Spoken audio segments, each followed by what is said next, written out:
가진 것을 다 내놔라. 아이고, 어쩌면 좋을까. 점심을 준비하던 며느리가 이 소리를 듣고 마는데 살고 싶으면 그냥 가는 게 좋을걸.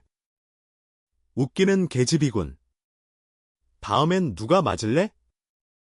죄송합니다. 이야기를 찾아주셔서 감사합니다. 구독과 좋아요는 사랑입니다. 이야기 한 판 시작해 보겠습니다. 경상도 어느 고을에 김씨 성을 가진 양반가가 있었습니다. 그 집안은 부유하지는 않았으나 고을에서 제법 체면을 세우며 살아가는 집안이었지요. 김씨 가문의 외아들 김서방이 25세에 장가를 들었습니다. 신부는 이웃 마을에서 온 추나라는 처녀였는데 얼굴이 곱고 몸가짐이 단정하기로 소문났지요. 키는 작은 편이었고 체격도 가냘퍼 보였으나 웃는 얼굴이 참으로 온화하였습니다. 혼례를 치르고 추나가 김씨 가문에 들어왔습니다. 시어머니는 첫날부터 며느리를 유심히 살폈는데 마음에 들지 않는 구석이 한둘이 아니었습니다. 몸이 너무 약해 보이는구나. 집안일을 제대로 할 수 있겠느냐? 시어머니의 말에 추나는 고개를 숙이며 대답하였습니다. 열심히 하겠습니다. 어머님. 시누이도 세 달을 탐탁지 않게 여겼습니다. 시누이는 21로 아직 시집을 가지 못하였는데 제 오라버니보다 어린 세 달이 들어온 것이 못마땅하였지요. 오라버니, 형수님이 저렇게 약해 빠져서야 우리 집안일을 어찌 감당하겠어요? 하지만 김서방은 아내를 감싸며 괜찮을 것이라고 하였습니다. 추나는 그저 고개를 숙이고 있을 뿐이었지요. 시집살이가 시작되었습니다. 시어머니는 세 달에게 온갖 일을 시켰습니다. 새벽같이 일어나 아궁이에 불을 지피고 밥을 짓고 청소를 하고 빨래를 하고 바느질까지 하여야 하였지요. 추나는 모든 일을 묵묵히 해냈습니다. 하지만 시어머니의 눈에는 항상 부족해 보였습니다. 이것 봐라. 밥이 너무 질다. 다시 지어라. 빨래의 때가 아직 남아있구나. 다시 빨아라. 추나는 한 번도 대꾸하지 않고 시키는 대로 하였습니다. 김서방은 아내가 고생하는 것을 보면서도 어머니 앞에서는 아무 말도 하지 못하였지요. 한 달이 지났습니다. 어느 날 새벽 추나는 우물가로 물을 기르러 나갔습니다. 아직 동이 트기 전이라 마을은 고요하였고 아무도 밖에 나와 있지 않았지요. 추나는 우물가에 도착하여 두레박으로 물을 길어 올렸습니다. 물동이 하나에 물을 가득 채웠습니다. 그리고는 주변을 살폈습니다. 아무도 없었습니다. 추나는 물동이를 하나 더 채웠습니다. 그리고 또 하나 순식간에 물동이 10개를 가득 채웠지요. 그리고는 그 10개의 물동이를 한꺼번에 들어 올렸습니다. 양손에 3개씩, 어깨에 2개, 머리 위에 2개를 올렸는데 마치 깃털을 드는 것처럼 가벼워 보였습니다. 추나는 그대로 집으로 향하였습니다. 걸음걸이도 흔들림이 없었고 숨소리조차 거칠지 않았지요. 집 앞에 도착하자 재빨리 물동이를 하나씩 내려놓고는 평소처럼 힘겹게 물동이 하나를 들어 부엌으로 들어갔습니다. 시어머니가 부엌에서 나왔습니다. 벌써 물을 길어왔느냐? 하나만 가져왔구나. 더 가져와야지. 추나는 고개를 숙이며 대답하였습니다. 어머님. 힘이 없어 하나밖에 못 가져왔습니다. 다시 다녀오겠습니다. 추나는 다시 우물가로 향하는 척 가다가 집 앞에 몰래 두었던 물동이를 하나씩 날랐습니다. 시어머니는 세 달이 여러 번 오가며 힘들게 물을 길어온다고 생각하였지요. 하지만 시누이는 이상하게 여겼습니다. 새벽에 일찍 일어난 시누이가 창문 틈으로 밖을 내다보았는데 추나가 물동이 하나를 들고 오는 모습이 너무 빨랐던 것입니다. 이상하네. 저렇게 약해 보이는데 어찌 그리 빨리 오지? 시누이는 다음날 새벽 일찍 일어나 몰래 추나를 지켜보기로 하였습니다. 이튿날 새벽 신우이는 춘하가 우물로 가는 것을 몰래 따라갔습니다. 어둠 속에 숨어서 지켜보았지요. 춘하는 평소처럼 두레박으로 물을 길어 올렸습니다. 물동이를 하나, 둘, 셋, 10개를 채웠습니다. 신우이는 숨을 죽이고 지켜보았습니다. 그런데 그 순간 춘하가 10개의 물동이를 한꺼번에 들어올리는 것이었습니다. 신우이는 눈이 휘둥그레졌습니다. 저게 무슨... 하지만 아직 어둠이 짙었고 신우이의 눈도 완전히 뜨이지 않은 상태였습니다. 신우이는 눈을 비비며 다시 보았으나 이미 춘하는 물동이를 내려놓고 하나만 들고 가는 중이었습니다. 내가 잘못 본 게 틀림없어. 저렇게 가냘픈 사람이 물동이 10개를 들다니 말이 되나? 신우이는 자신이 잘못 본 것이라고 생각하며 집으로 돌아갔습니다. 그날 아침 시어머니는 춘하에게 더 많은 일을 시켰습니다. 빨래가 산더미처럼 쌓여 있었는데 하루 안에 다 빨아야 한다고 하였지요. 오늘 안에 이 빨래를 다 빨아라. 그리고 마당도 쓸고 장독대도 닦아야 한다.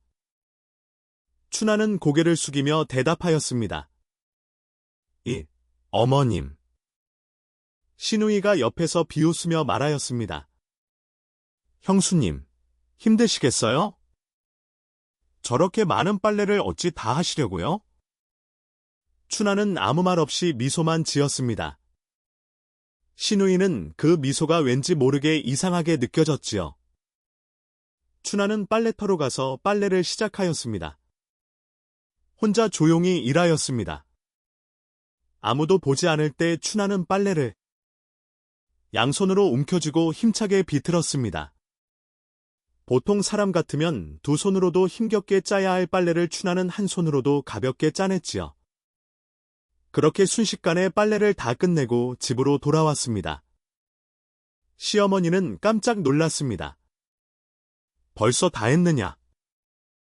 춘하는 고개를 숙이며 대답하였습니다. 어머님. 열심히 하였습니다. 시어머니는 빨래를 살펴보았습니다. 깨끗하게 빨아져 있었고 물기도 잘 짜여 있었지요. 하지만 시어머니는 트집을 잡았습니다. 이것 봐라. 여기 구석에 때가 남았구나. 사실 때는 없었습니다. 하지만 춘하는 아무 말 없이 다시 빨겠다고 하였습니다. 그날 밤 춘하는 혼자 마당에 앉아 별을 바라보았습니다. 김서방이 다가와 아내의 어깨에 손을 얹었지요. 고생이 많소. 어머니께서 너무 심하게 구시는 것 같소. 춘하는 고개를 저었습니다. 괜찮습니다, 서방님. 이 정도는 아무것도 아닙니다. 김서방은 아내의 말을 이해하지 못하였습니다. 하지만 춘하의 눈빛에는 무언가 깊은 것이 담겨 있었지요. 춘하는 속으로 생각하였습니다. 돌아가신 어머니와 아버지의 얼굴이 떠올랐습니다. 어머니, 아버지 말씀하신 대로 힘을 숨기고 살고 있습니다. 하지만 언제까지 이렇게 살아야 할까요? 춘하의 친정은 대대로 천하장사 집안이었습니다. 아버지도 어머니도 모두 보통 사람과는 다른 힘을 가지고 있었지요.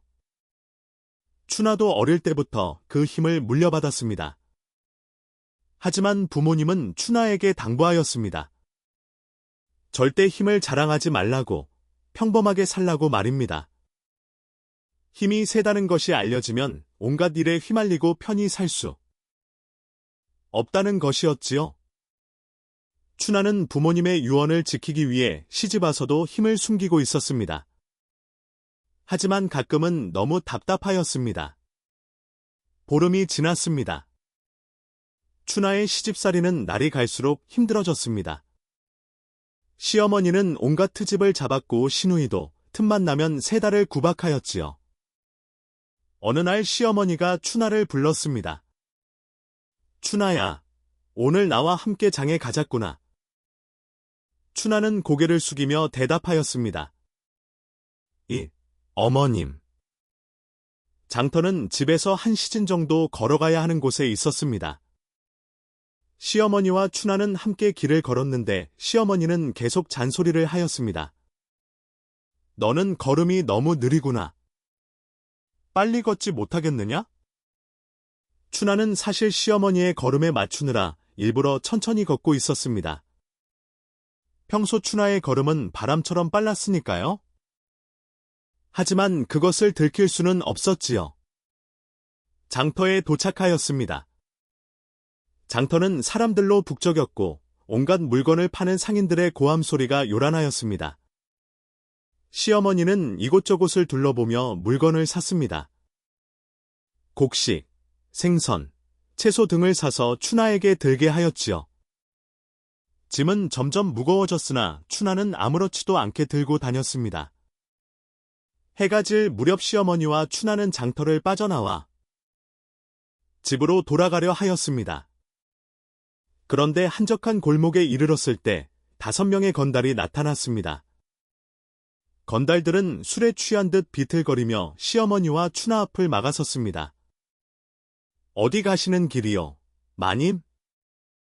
건달 우두머리가 희죽 웃으며 말하였습니다.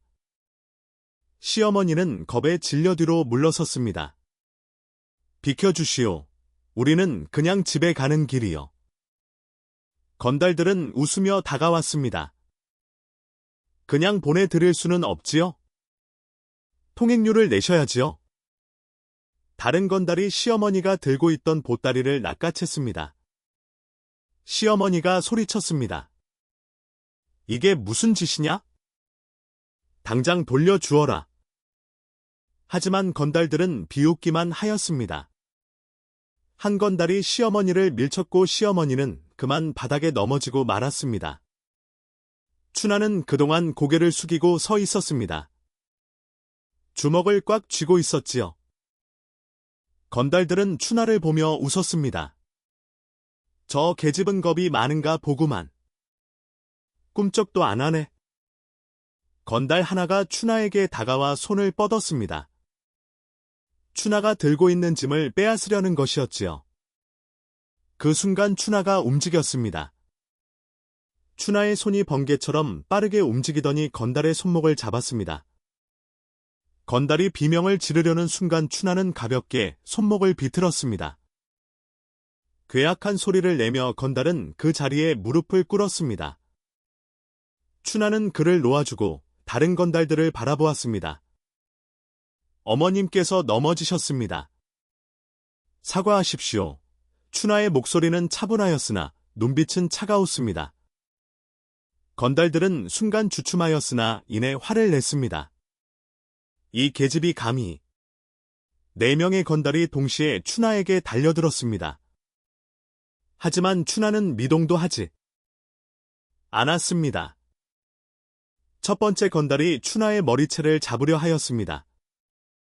춘하는 그의 팔을 가볍게 잡아 비틀었고 건달은 공중에서 한 바퀴 돌더니 바닥에 쿵하고 떨어졌습니다. 두 번째 건달이 춘하의 옆구리를 치려 하였습니다. 춘하는 한 발짝 옆으로 비키며 건달의 등을 가볍게 밀었습니다.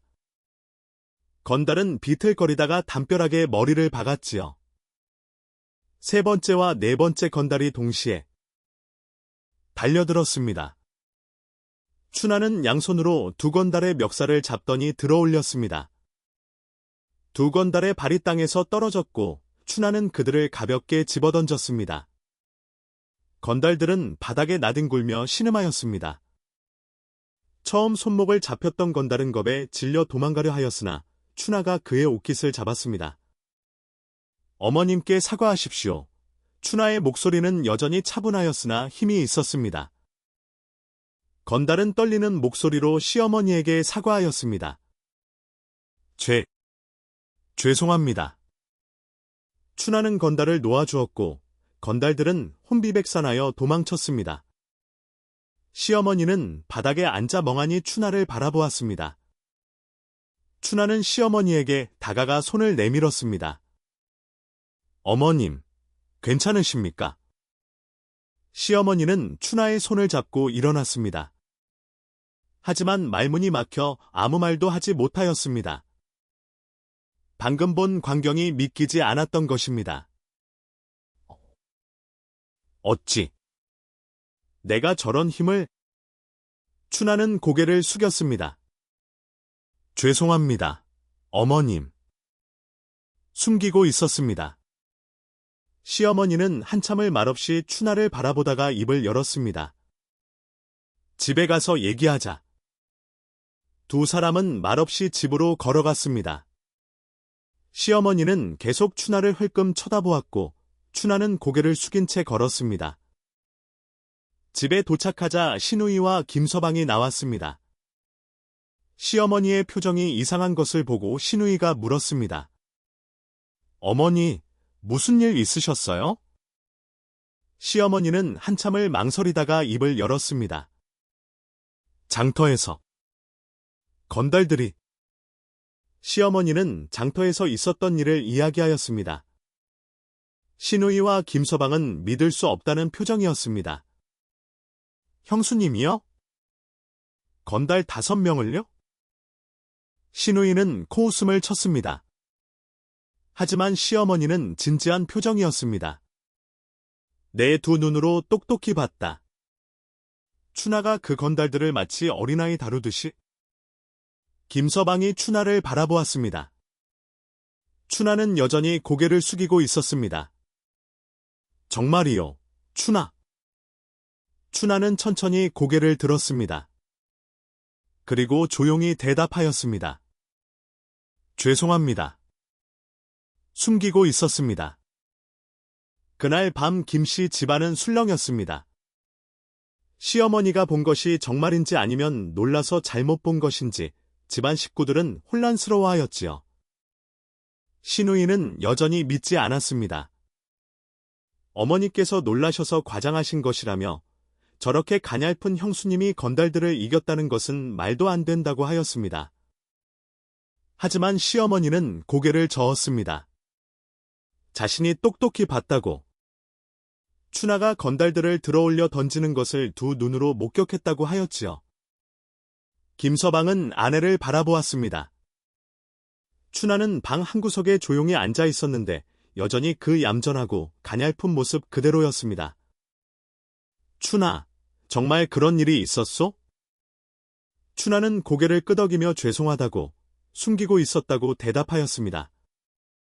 김서방은 믿기지 않는다는 표정이었습니다. 신우이가 앞으로 나서며 그럼 증명해보라고, 정말 힘이 세다면 보여달라고 하였지요. 춘하는 난처한 표정을 지었습니다.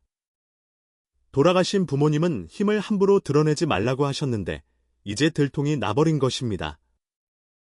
시어머니가 내일 아침에 보자며 모두 쉬라고 하였습니다. 그날 밤 춘하는 잠을 이루지 못하였습니다. 김서방도 아내 옆에 누워 있었으나 말이 없었지요. 한참 후에 김서방이 조심스럽게 정말 힘이 센 것이냐고 물었습니다. 춘하는 한참을 망설이다가 어릴 때부터 그랬다고 대답하였습니다. 김서방은 놀라움과 호기심이 섞인 목소리로 어찌하여 지금까지 숨기고 있었느냐고 물었습니다. 춘하는 돌아가신 부모님 이야기를 들려주었습니다.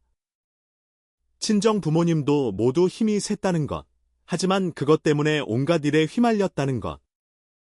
그래서 춘하에게는 절대 힘을 드러내지 말라고 당부하셨다는 것을 말이지요. 김서방은 한참을 생각하다가 그것이 나쁜 일은 아니라고, 다만 놀라울 뿐이라고 말하였습니다. 다음 날 아침 시어머니와 신우이는 춘하를 마당으로 불렀습니다. 마당 한가운데에는 커다란 바위가 놓여 있었는데 어제 하인들을 시켜밭에서 가져온 것이었습니다. 신우이가 비웃으며 정말 힘이 세다면? 저 바위를 들어보라고 하였습니다. 그 바위는 어른 남자 셋이 힘을 합쳐도 겨우 움직일 수 있는 크기였습니다.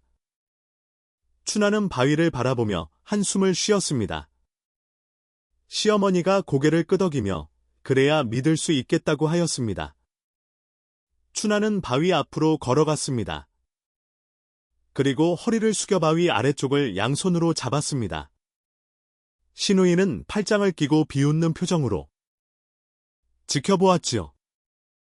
춘하가 힘을 주었습니다.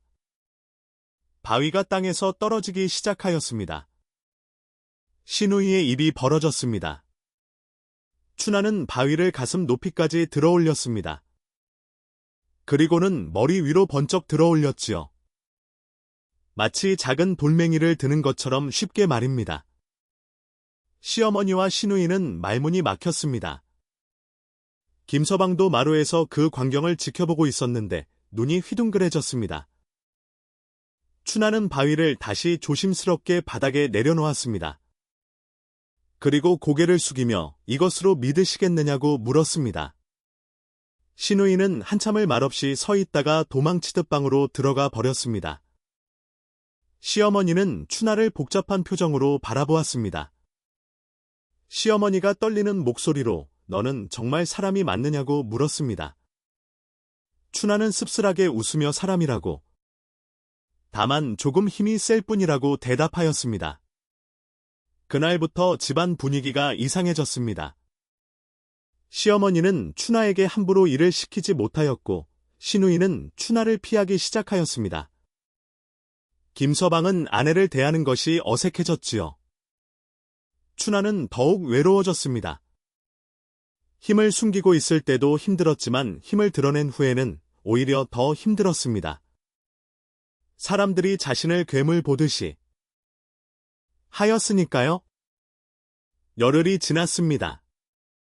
춘하는 여전히 집안일을 하였으나 시어머니는 예전처럼 구박하지 않았습니다. 오히려 조심스럽게 대하였지요. 어느 날 마을 사람들 사이에 소문이 퍼지기 시작하였습니다. 김씨 집 며느리가 엄청난 힘을 가졌다는 소문이었습니다. 장터에서 건달들을 혼내준 일이 알려진 것이지요. 사람들은 김씨 집 앞을 지나다니며 수근거렸습니다. 저 집 며느리가 바위를 번쩍 들어올린다는 소문, 건달 5명을 혼자 이겼다는 이야기, 혹시 귀신이 씌인 것이 아니냐는 말들이 오갔습니다. 춘하는 그 소문들을 듣고 가슴이 아팠습니다. 부모님이 왜 힘을 숨기라고 하셨는지 이제야 알 것 같았습니다. 시어머니는 체면이 깎일까 걱정이었습니다. 마을 사람들이 자기 집안을 이상하게 볼까 두려웠던 것이지요. 춘하에게 밖에 나갈 때 조심하라고, 힘을 함부로 쓰지 말라고 당부하였습니다. 춘하는 고개를 숙이며 조심하겠다고 대답하였습니다. 하지만 춘하의 마음속에는 억울함이 쌓여갔습니다. 나쁜 일을 한 것도 아닌데 왜 이렇게 숨어 살아야 하는지 이해할 수 없었습니다. 그날 밤 춘하는 혼자 마당에 나와 달을 바라보았습니다. 어머니, 아버지, 제가 잘못한 것일까요? 하고 중얼거렸습니다. 춘하의 눈에서 눈물이 흘러내렸습니다. 평생 힘을 숨기고 살아야 한다는 것이 너무나 슬펐습니다. 한 달이 지났습니다. 춘하에 대한 마을의 소문은 점점 더 커져갔습니다. 어떤 이는 춘하를 신기하게 여겼고 어떤 이는 두려워하였으며 어떤 이는 괴물이라며 수근거렸습니다. 춘하는 집 밖으로 나가는 것을 꺼리게 되었습니다. 밖에 나가면 사람들의 시선이 따가웠고 수근거리는 소리가 들렸으니까요. 시어머니도 춘하를 데리고 밖에 나가기를 꺼렸습니다. 체면이 깎일까 걱정되었던 것이지요. 신우이는 여전히 춘하를 피하였고 김서방만이 가끔 아내를 위로하였습니다. 어느 가을날이었습니다. 마을에 큰 소동이 일어났습니다. 산에서 호랑이가 내려왔다는 것이었지요. 마을 사람들이 떠들썩하였습니다. 호랑이가 마을 근처를 배회하며 닭과 돼지를 물어갔다는 소문이 퍼졌습니다. 사람들은 밤에 밖에 나가지 못하였고 낮에도 산에 가는 것을 두려워하였습니다. 고을 수령이 포수들을 보냈으나 호랑이를 잡지 못하였습니다. 호랑이는 영리하여 사람들이 오면 깊은 산속으로 숨어버렸습니다. 마을 사람들은 불안에 떨었습니다. 언제 호랑이가 사람을 해칠지 모르는 일이었으니까요. 어느 날 오후 시어머니가 산으로 약초를 캐러 갔습니다. 춘하가 함께 가겠다고 하였으나 시어머니는 거절하였습니다. 마을 사람들 눈에 띄는 것이 싫었던 것이지요. 시어머니는 혼자 산으로 올라갔습니다. 호랑이 소문이 있었으나 나진이 괜찮을 것이라고 생각하였습니다. 시어머니는 산속 깊은 곳까지 들어가 약초를 캤습니다. 해가 서산으로 기울기 시작하였고 시어머니는 서둘러 집으로 돌아가려 하였습니다. 그런데 그때였습니다. 숲속에서 굵은 소리가 들려왔습니다. 으르렁. 시어머니는 온몸이 얼어붙었습니다. 덤불 사이에서 커다란 호랑이가 나타났습니다. 호랑이는 시어머니를 노려보며 으르렁거렸습니다. 노란 눈동자가 번뜩였고 날카로운 이빨이 드러났습니다. 시어머니는 비명을 지르려 하였으나 목소리가 나오지 않았습니다. 다리가 후들거려 움직일 수도 없었지요. 호랑이가 천천히 다가왔습니다. 시어머니는 그 자리에 주저앉아 눈을 꼭 감았습니다. 이제 죽는구나 싶었습니다.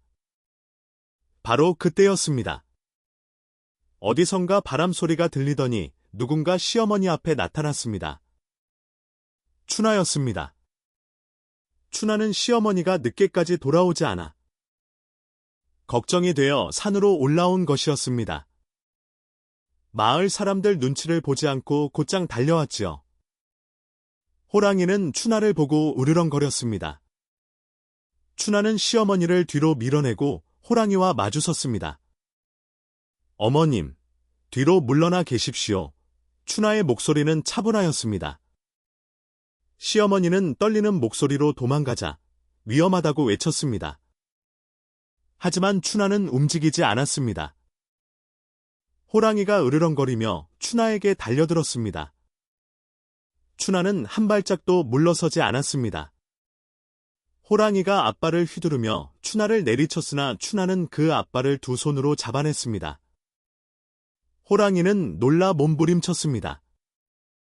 하지만 춘하의 소나귀는 쇠로 만든 것처럼 단단하였습니다. 춘하는 호랑이의 앞발을 잡은 채 힘을 주었습니다. 호랑이가 비명을 지르며 뒤로 물러서려 하였으나 춘하는 놓아주지 않았습니다. 그리고는 호랑이를 번쩍 들어올렸습니다. 거대한 호랑이가 공중에 떠올랐고 춘하는 그것을 옆으로 내던졌습니다. 호랑이는 나무에 부딪혀 쿵하고 떨어졌습니다. 호랑이는 비틀거리며 일어났으나 더 이상 덤비지 못하였습니다. 춘하가 한 걸음 앞으로 나아가자 호랑이는 꼬리를 내리고 뒤로 물러섰습니다. 그리고는 재빨리 숲속으로 도망쳐 버렸지요. 춘하는 호랑이가 완전히 사라진 것을 확인한 후에야 시어머니에게로 돌아왔습니다. 시어머니는 땅에 주저앉아 춘하를 올려다 보았습니다. 얼굴은 창백하였고 온몸이 떨리고 있었습니다. 어머님, 괜찮으십니까? 춘하가 시어머니를 일으켜 세우려 하자 시어머니는 춘하의 손을 꽉 잡았습니다. 그리고 한참을 말없이 춘하를 바라보았습니다. 내가 날 구했구나. 춘하는 고개를 숙였습니다. 당연한 일입니다, 어머님. 시어머니는 눈물을 흘리기 시작하였습니다. 그동안 며느리를 괴롭혔던 일들이 주마등처럼 스쳐 지나갔습니다. 두 사람은 산을 내려왔습니다. 마을에 도착하자 사람들이 몰려들었습니다. 시어머니가 호랑이를 만났다가 살아 돌아왔다는 소문이 퍼진 것이었지요. 사람들이 어찌 된 일이냐고 물었습니다. 시어머니는 떨리는 목소리로 대답하였습니다. 춘하가, 우리 며느리 춘하가 호랑이를 맨손으로 물리쳤다. 사람들은 믿을 수 없다는 표정이었습니다. 하지만 시어머니의 진지한 얼굴을 보고는 수군거리기 시작하였습니다. 다음날 마을 사람들이 산으로 올라가 확인하였습니다. 시어머니가 말한 곳에는 정말로 호랑이와 싸운 흔적이 있었습니다. 부러진 나무와 발톱 자국, 그리고 호랑이의 털이 여기저기 흩어져 있었지요. 그날 이후로 호랑이는 다시 나타나지 않았습니다. 마을 사람들은 춘하가 호랑이를 완전히 쫓아버렸다고 믿었습니다. 호랑이 사건 이후 마을 분위기가 완전히 바뀌었습니다. 사람들은 춘하를 더 이상 괴물이라고 부르지 않았습니다. 대신 마을의 영웅이라고 부르기 시작하였지요. 마을 사람들이 김씨 집을 찾아와 감사 인사를 하였습니다. 호랑이를 쫓아준 덕분에 이제 안심하고 산에 갈 수 있게 되었다며 고마워하였습니다. 시어머니의 태도도 달라졌습니다. 예전처럼 춘하에게 트집을 잡거나 구박하지 않았습니다. 오히려 며느리를 걱정하고 챙기기 시작하였지요. 어느 날 아침 시어머니가 춘하를 불렀습니다. 춘하는 또 무슨 일을 시키려나 싶어 조심스럽게 다가갔습니다. 시어머니는 춘하의 손을 잡았습니다. 그리고 한참을 말없이 며느리를 바라보다가 입을 열었습니다. 춘하야, 미안하구나. 춘하는 깜짝 놀라 시어머니를 쳐다보았습니다.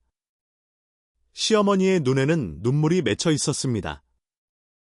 그동안 내가 너무 심하게 대했구나. 내가 약해 보인다고 쓸모없다고 생각했는데 정작 위험한 순간에 나를 구해준 것은 너였다. 시어머니는 눈물을 흘리며 계속 말하였습니다. 처음 며느리가 왔을 때부터 마음에 들지 않았다는 것, 그래서 온갖 구박을 하였다는 것, 하지만 이제는 후회한다는 것을 털어놓았지요. 춘하도 눈물을 흘렸습니다. 그동안 참았던 서러움이 한꺼번에 쏟아져 나왔습니다. 어머님. 두 사람은 서로를 껴안고 한참을 울었습니다. 신우이도 그 모습을 보며 눈물을 훔쳤습니다. 그날 이후로 집안 분위기가 완전히 달라졌습니다. 시어머니는 춘하를 진짜 딸처럼 아꼈고 신우이도 형수를 따르기 시작하였습니다. 김서방은 아내를 더욱 자랑스러워하였지요. 며칠 후 고을 수령이 김씨 집을 찾아왔습니다. 수령은 춘하를 만나보고 싶어 하였습니다.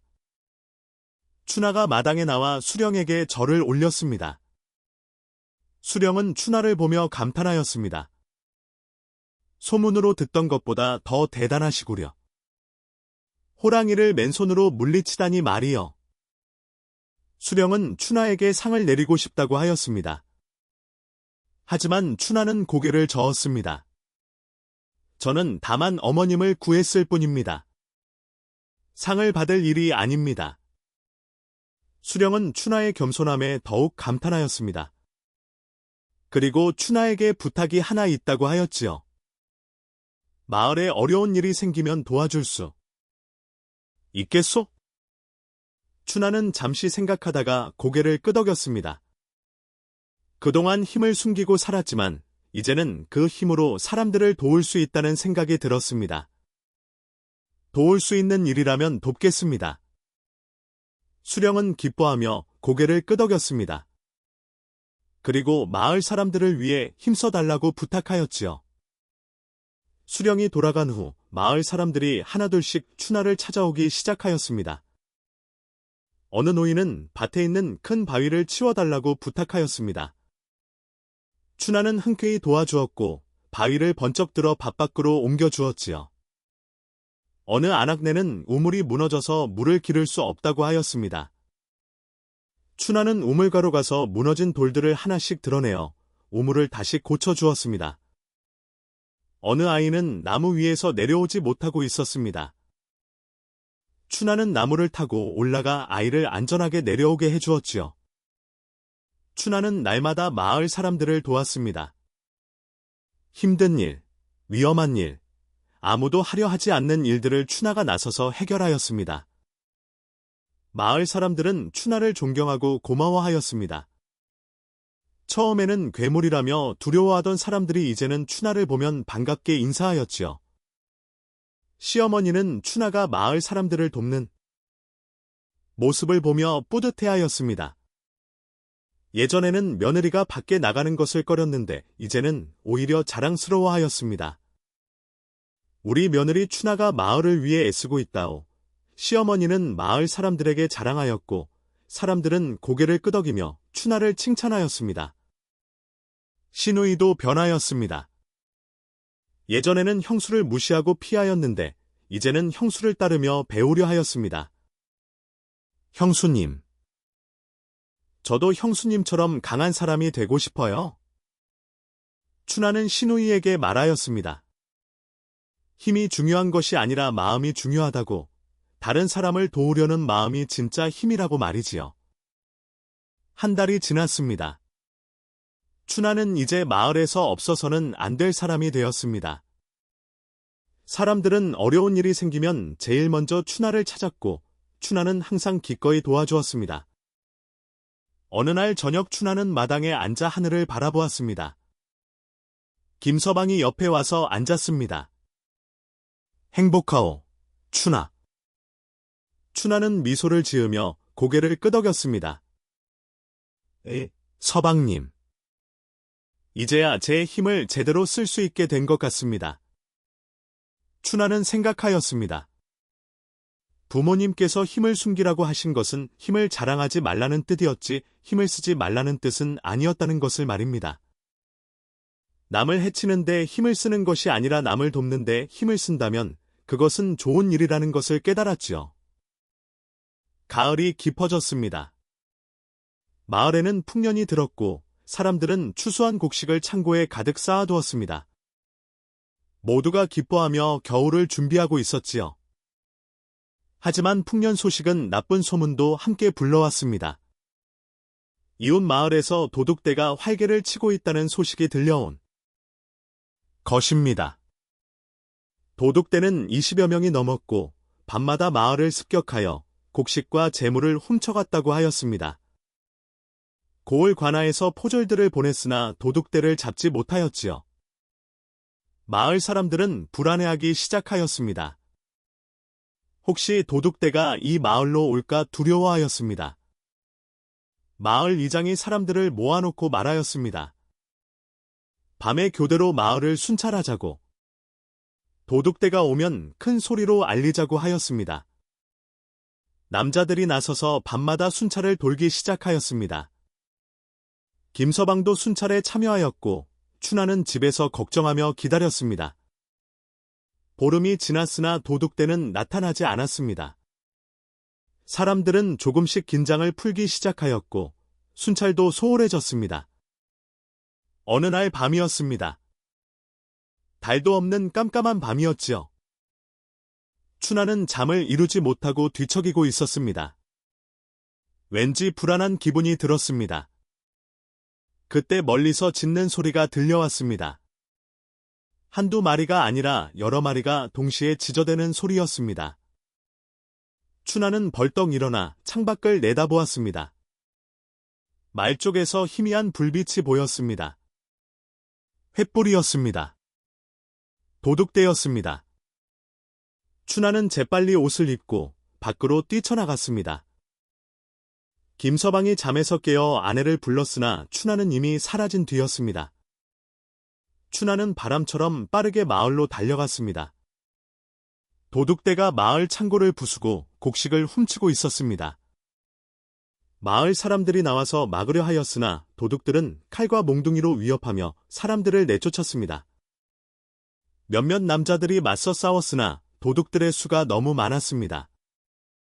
춘하가 도착하였을 때 마을 이장이 도둑 우두머리와 마주하고 있었습니다.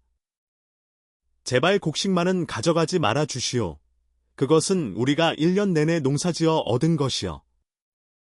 하지만 도둑 우두머리는 비웃으며 이장을 밀쳐냈습니다. 이장은 바닥에 넘어졌고 도둑들은 웃으며 곡식 자루를 짊어지기 시작하였습니다. 춘하가 앞으로 나섰습니다. 그 곡식을 내려놓으십시오. 도둑들이 춘하를 보고 웃었습니다. 가냘퍼 보이는 여자가 나타나 자기들을 막으려 한다는 것이 우스웠던 것입니다. 이 계집이 뭐라고 하는 거냐? 썩 물러나지 못할까? 한 도둑이 춘하를 밀치려 손을 뻗었습니다. 하지만 춘하는 그의 손목을 가볍게 잡았습니다. 마지막으로 말합니다. 곡식을 내려놓으십시오. 도둑은 손목을 빼려 하였으나 춘하의 손아귀는 쇠처럼 단단하였습니다. 도둑이 비명을 지르며 무릎을 꿇었습니다. 다른 도둑들이 놀라 추나에게 달려들었습니다. 3명이 동시에 추나를 잡으려 하였지요. 추나는 한 손으로는 첫 번째 도둑의 손목을 잡은 채 다른 손으로 달려드는 도둑들을 막아냈습니다. 두 도둑이 추나의 팔을 잡았으나 추나는 팔을 한번 휘둘렀고 두 도둑은 공중으로 날아가 땅에 떨어졌습니다. 도둑 우두머리가 소리쳤습니다. 모두 덤벼라. 계집 하나 못 이기겠느냐? 20명이 넘는 도둑들이 일제히 추나에게 달려들었습니다.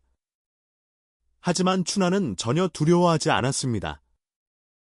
추나는 마치 춤을 추듯이 움직였습니다.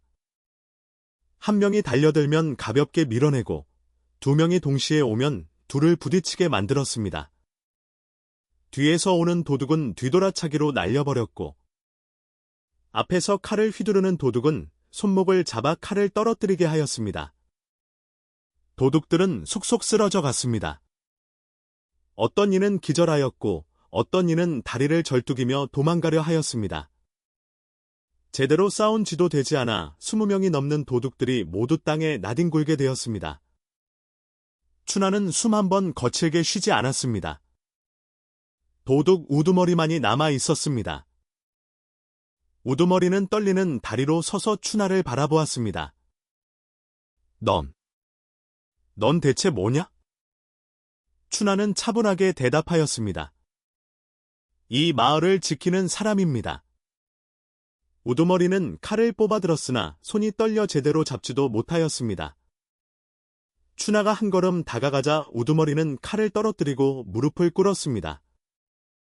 용서해 주시오. 다시는 이런 짓을 하지 않겠소. 마을 사람들이 환호성을 질렀습니다. 추나가 혼자서 도둑들을 모두 물리친 것입니다.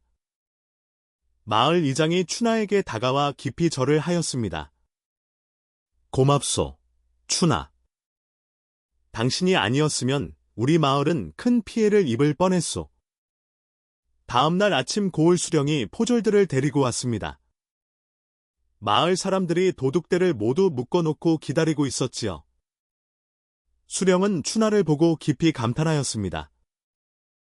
혼자서 20명이 넘는 도둑을 제압하다니 과연 대단하시오. 수령은 추나에게 큰 상을 내렸습니다. 은자와 비단, 그리고 정려문을 세워주겠다고 약속하였지요. 하지만 추나는 정중히 거절하였습니다. 저는 마을 사람들을 도운 것뿐입니다. 상을 받을 일이 아닙니다.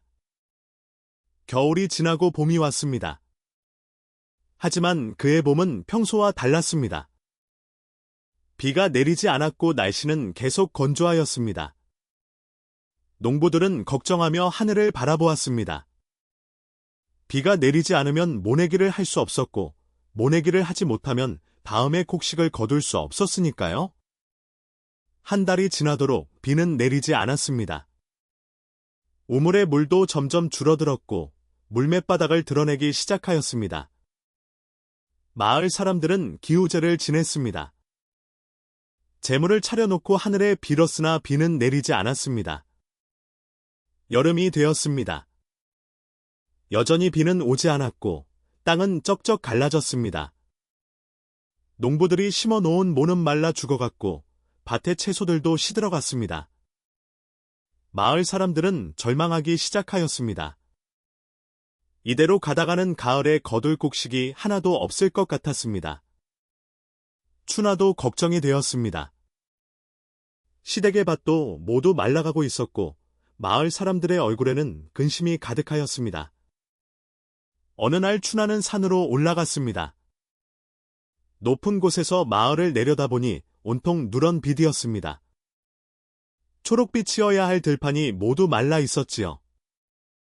추나는 산속을 걸으며 생각하였습니다. 무엇을 할 수 있을까? 자신의 힘으로 사람들을 도울 방법은 없을까? 산속 깊은 곳을 걷다가 추나는 작은 계곡을 발견하였습니다. 계곡에는 물이 흐르고 있었습니다. 가뭄에도 마르지 않는 샘물이었지요. 추나는 그 물을 따라 계곡을 거슬러 올라갔습니다. 계곡 위쪽에는 넓은 연못이 있었고 샘물은 그곳에서 솟아나고 있었습니다. 춘하는 생각하였습니다. 저 물을 마을로 끌어올 수 있다면 밭에 물을 댈 수 있지 않을까? 하지만 계곡과 마을 사이에는 거대한 바위산이 가로막고 있었습니다. 춘하는 바위산을 살펴보았습니다. 바위들이 겹겹이 쌓여 있었는데 만약 저 바위들을 치운다면 물길을 낼 수 있을 것 같았습니다. 춘하는 결심하였습니다. 바위를 옮겨서 새로운 밭을 만들고 물길을 내어 물을 대겠다고 말입니다. 다음 날부터 춘하는 매일 산으로 올라갔습니다. 아침 일찍 집을 나가 해가 질 때까지 산에서 일하였습니다. 춘하는 거대한 바위들을 하나씩 들어올려 옮겼습니다. 사람 10배나 되는 바위, 수레 5대에 실어야 할 만큼 무거운 바위를 혼자서 옮겼습니다. 날마다 땀을 흘리며 바위를 옮겼습니다. 손에는 굳은 살이 박였고 옷은 땀으로 흠뻑 젖었습니다. 하지만 춘하는 멈추지 않았습니다. 보름이 지났습니다. 바위산의 반쯤이 치워졌고 평평한 땅이 드러나기 시작하였습니다. 마을 사람들이 소문을 듣고 산으로 올라왔습니다.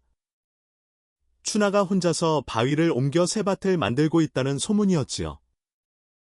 사람들은 춘하가 일하는 모습을 보고 감탄하였습니다. 사람의 힘으로는 도저히 할 수 없는 일을 춘하가 해내고 있었습니다. 마을 이장이 춘하에게 말하였습니다. 춘하, 우리도 돕겠소. 함께 일합시다. 하지만 춘하는 고개를 저었습니다. 아닙니다. 이 일은 제가 할 수 있습니다. 마을 사람들은 밭을 돌보십시오. 한 달이 지났습니다. 드디어 바위산이 모두 치워졌습니다. 넓은 평지가 드러났고 샘물이 흐를 수 있는 물길도 만들어졌습니다. 춘하는 물길을 따라 도랑을 팠습니다. 도랑은 계곡에서 시작하여 새로 만든 밭을 거쳐 마을까지 이어졌습니다. 물이 흐르기 시작하였습니다. 맑은 샘물이 도랑을 따라 흘러내려와 새밭을 적셨고 마을의 농과 밭에도 흘러 들어갔습니다. 마을 사람들은 환호하였습니다. 춘하 덕분에 물을 얻게 된 것입니다. 사람들은 새로 만들어진 밭에 모를 심기 시작하였습니다. 춘하도 함께 모내기를 하였습니다. 사람들은 노래를 부르며 즐겁게 일하였지요. 고을 수령도 소식을 듣고 찾아왔습니다. 수령은 새로 만들어진 밭과 물길을 보고 놀라워하였습니다. 이 넓은 밭을 혼자서 만들었다는 것이요? 믿기지 않는구려. 수령은 춘하를 칭찬하며 큰 상을 내리려 하였으나 춘하는 역시 거절하였습니다. 가을이 되었습니다. 새로 만든 밭에서 곡식이 풍성하게 자라났습니다. 샘물 덕분에 가뭄에도 곡식이 잘 자랐던 것입니다. 마을 사람들은 춘하에게 감사하며 수확한 곡식을 나누어 주었습니다. 하지만 춘하는 그것도 거절하며 마을 사람들끼리 나누어 가지라고 하였습니다. 마을 이장이 춘하에게 말하였습니다. 춘하, 이 밭의 이름을 짓읍시다. 춘하밭이라고 하면 어떻겠소? 하지만 춘하는 고개를 저었습니다. 아닙니다. 그냥 새 밭이라고 부르십시오. 모두가 함께 일은 밭이니까요. 마을 사람들은 춘하의 겸손함에 더욱 감동하였습니다. 그리고 춘하를 마음속 깊이 존경하게 되었지요. 그날 밤 김서방이 아내에게 물었습니다. 고생이 많았소, 춘하. 혼자서 그 큰 일을 해내다니. 춘하는 미소 지으며 대답하였습니다. 제 힘을 이렇게 쓸 수 있어서 행복합니다, 서방님. 춘하가 시집 온 지 3년이 흘렀습니다. 그동안 많은 일이 있었습니다. 구박받던 며느리에서 마을의 영웅이 되었고 숨기던 힘을 당당히 드러내며 살게 되었지요. 김씨 집안도 완전히 달라졌습니다. 시어머니는 이제 춘하를 진짜 딸처럼 아꼈고 시누이는 형수를 따르며 배웠습니다. 김서방은 아내를 자랑스러워하였지요. 어느 봄날 춘하에게 기쁜 소식이 있었습니다. 아이가 생긴 것입니다. 시어머니는 기뻐하며 춘하를 정성껏 돌보았습니다. 이제는 무리하지 마라, 춘하야. 몸조리를 잘해야 한다. 춘하는 시어머니의 말을 따랐습니다. 하지만 마을 사람들이 도움을 청하면 여전히 달려갔습니다. 무거운 것을 들어올리는 대신 지혜로 문제를 해결하였지요. 계절이 바뀌어 가을이 되었습니다. 춘하는 건강한 아들을 낳았습니다.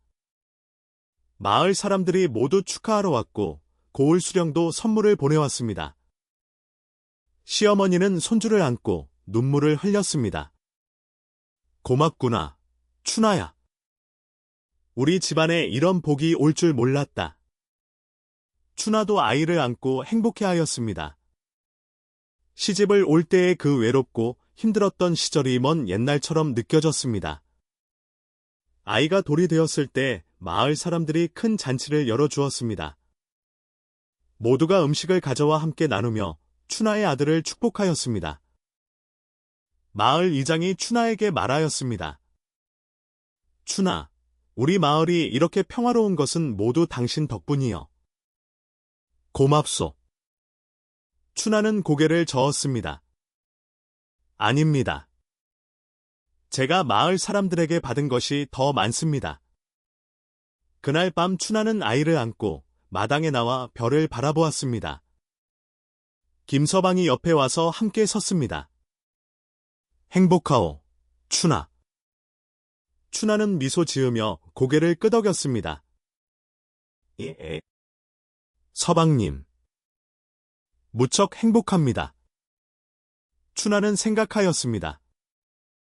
처음 시집 올 때는 힘을 숨기며 살아야 했고 그것이 너무나 힘들었습니다. 하지만 이제는 자신의 힘을 당당히 쓰며 살 수 있게 되었습니다. 돌아가신 부모님께서 힘을 숨기라고 하신 것은 힘을 자랑하지 말라는 뜻이었지, 힘을 쓰지 말라는 뜻은 아니었다는 것을 이제는 확실히 알게 되었습니다. 남을 괴롭히는데 힘을 쓰는 것이 아니라 남을 돕는데 힘을 쓴다면 그것은 축복이라는 것도 깨달았죠. 1년이 더 지났습니다. 춘하의 아들은 건강하게 자라났고 마을은 더욱 번영하였습니다. 어느 날 이웃 마을에서 사람들이 찾아왔습니다. 자기네 마을에도 어려운 일이 있으니 도와달라는 것이었습니다. 춘하는 흔쾌히 도와주었습니다. 무너진 다리를 고치고 막힌 수로를 뚫어주었습니다. 이웃 마을 사람들도 춘하에게 감사하였지요.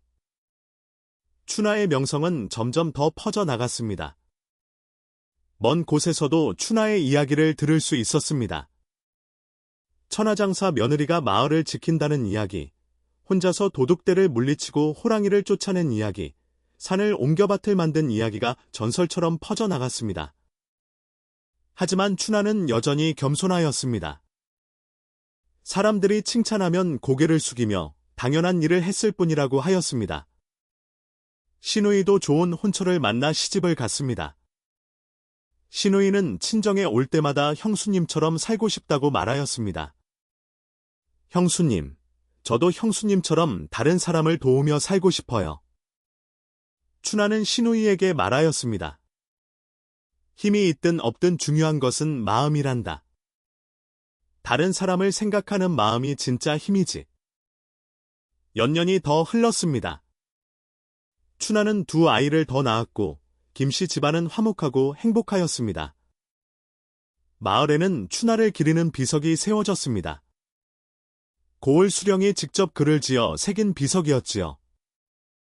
하지만 춘하는 그 비석을 보며 쑥스러워하였습니다. 제가 무슨 대단한 일을 했다고. 하지만 마을 사람들은 고개를 저었습니다. 춘하가 한 일들은 정말 대단한 일이었고 마을 사람들은 평생 그 은혜를 잊지 않을 것이었습니다. 어느 여름 저녁 춘하는 새 아이와 함께 마당에 앉아 있었습니다. 아이들이 물었습니다. 어머니, 어머니는 정말 힘이세요? 춘하는 미소 지으며 대답하였습니다. 그래, 조금 센 편이지. 아이들이 신기한 듯 어머니를 바라보았습니다. 춘하는 아이들에게 말하였습니다. 하지만 진짜 중요한 것은 힘이 아니란다. 다른 사람을 아끼고 돕는 마음이 진짜 힘이지. 그것을 잊지 마라. 아이들이 고개를 끄덕였습니다. 춘하는 아이들을 안으며 생각하였습니다.